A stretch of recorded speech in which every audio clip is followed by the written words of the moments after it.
Narito tayo ngayon upang matunghayan ang nakakakilig, napaka-sweet at talaga ng mga nagtitrending at kinakainaantay ng lahat na love story ni Kalingap Tata at Ate Marjo. Sa pagpapatuloy ng ating istorya ay naganap na nga ang pinakauna at simulang vlog ni Kalingap Tata at Ate Marjo o Tambalang Marta. Talagang napakatagal lang inaantay ito ng mga manonood, kaya naman nang lumabas ang vlog na to ay talagang sobrang kinilig ang mga viewers. Unang parte pa lang ay nahanap na ni Kalingap Tata ang bahay nila Ate Marjo at hinaranan niya na agad ito.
What happened? Grabe at kitang-kita nga kay Ate Marjo na habang kinakantahan siya ni Kalingap Tata ay grabe at kinikilig din ito. Sabi naman ni Kalingap Tata ay kinakabahan daw talaga siya at di niya maintindihan ang kanyang nararamdaman nang nakita niya muli si Ate Marjo, kaya daw parang medyo kinakabahan siya sa kanyang pagkanta habang si Ate Marjo naman ay chill-chill lang. Pagkatapos naman ito ay sinurprise ni Kalingap Tata ng flowers si Ate Marjo. Nang nakita ni Ate Marjo ang flowers na ito ay grabe din ang kanyang saya.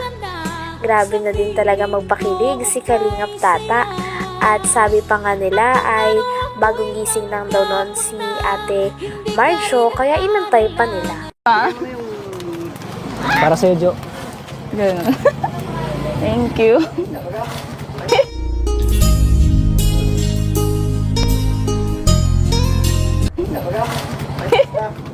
Ay, grabe. Kumusta ka na, Jo? Okay lang ah. Kagigising lang. Minsan na sa kanta ko, medyo kinabahan ako. Nakita kita eh. Ah? Grabe yung kaba ng puso ko eh. Ganun? Kanina hindi pa ako kinabahan. Nung nakita na kita, grabe yung kaba ko. Oh? Baka di pa kayo kumain. Bakit mo nahulaan? Ha? Di pa nga kami kumakain eh. Sa kahintay sa'yo. Ang tagal kaya pa Sa ako dalawang tulog oras kami eh. naghintay sa'yo eh. Sabi ng mama mo yan kanina. Oo. Kasi natutulog ka pa daw. Oo nga. Natulog talaga. Pasensya na sa pang-istorbo namin sa'yo.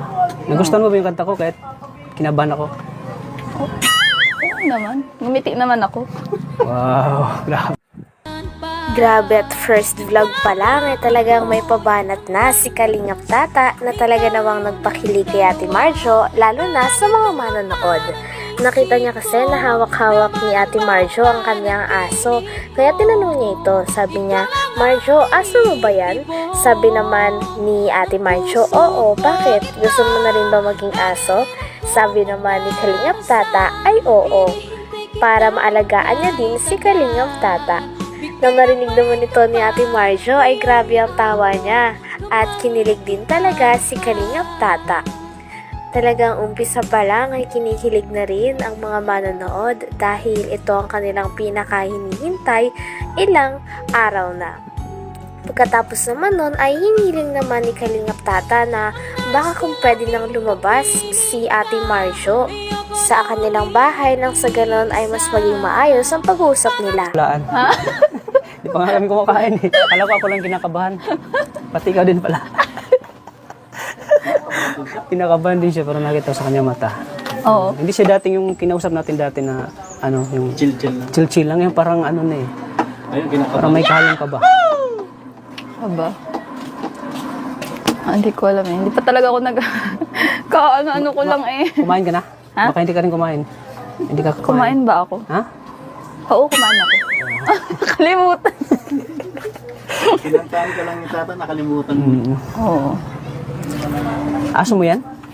Grabe, ang cute ng aso mo ah. Oo, gusto mo? Pangalan. Ano pangalan ng aso mo? Kimi.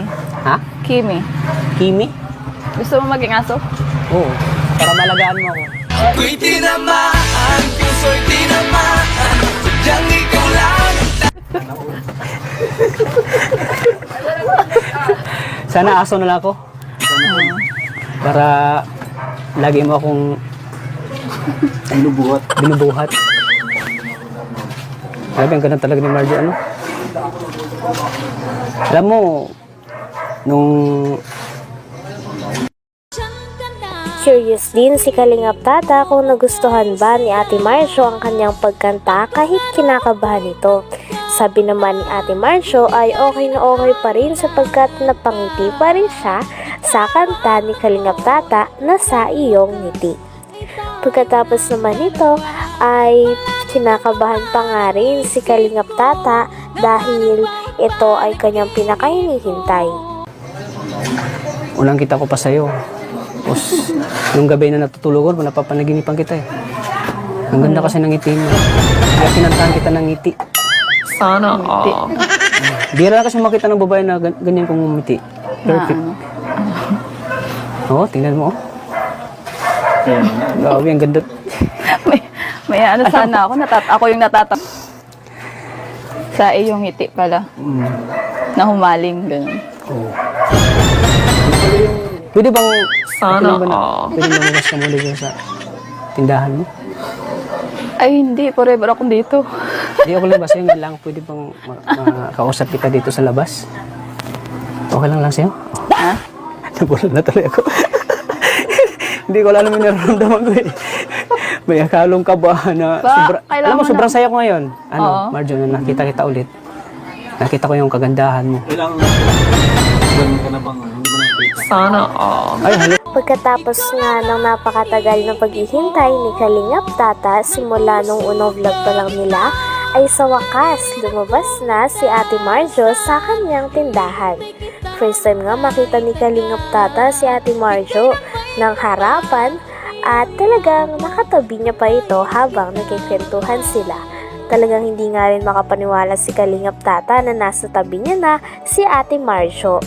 Pagkatapos naman nito ay sinasabi nga ni Kalingap Tata na talagang si Ate Marjo ang kanyang naiibigan na kahit napakarami na niyang nakitang magandang babae ay kakaiba talaga ang ganda ni Ate Marjo.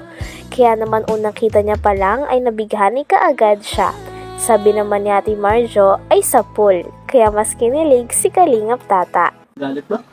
Diet ako. Diet? Joke lang. Nagda-diet din naman ako. Pareho tayo nagda-diet.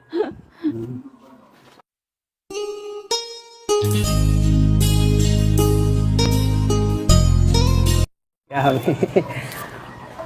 Kanina pa talaga kayo? Oo. Kanina pa kami. Oo. Okay lang ba sa'yo na ano? Na? Makausap kita sa ulit? Pakto na. Sana Pwede all. umupo? Okay lang sa'yo? Oo. Ang ganda talaga ng mga kalinga ko. Mabutit na kapag hintay na. Parang hindi na ako makapagsalita eh. Nandito lang ako sa tabi ko. Oo, hanggang mamaya, tulala ka na naman. Sabi daw. Si Bakit Kuya. alam mo? Sino ang sabi na tulad ako? Kuya, ano? Bakit Sino alam yun? nila? Rock. Starax. Ayun. Rockstar pa naman. Lalo na pag nakakita ko ng maganda na katulad mo. Lalo ako natutulala eh. Bakit nga ba ganun? Siyempre, Sana all. ang dami ko nang nakita ng mga babae kasi magaganda pero kakaiba ka. Ito yung nakita ko yung babae na una ko palang kita talaga tinatamaan ako Sa pool. sa pool. Ako'y tinamaan, puso'y tinamaan, sadyang ikaw lang. Grabe at unang vlog pa lang ay sobrang nakakakilig na talaga at bagay na bagay si Kalingap Tata at Ate Marjo. Hanggang dito na lamang muna ang ating nakakakilig, napaka-sweet at talaga namang sobrang nagtitrending na love story ni Kalingap Tata at Ate Marjo. Maraming salamat sa inyong panonood. Bye!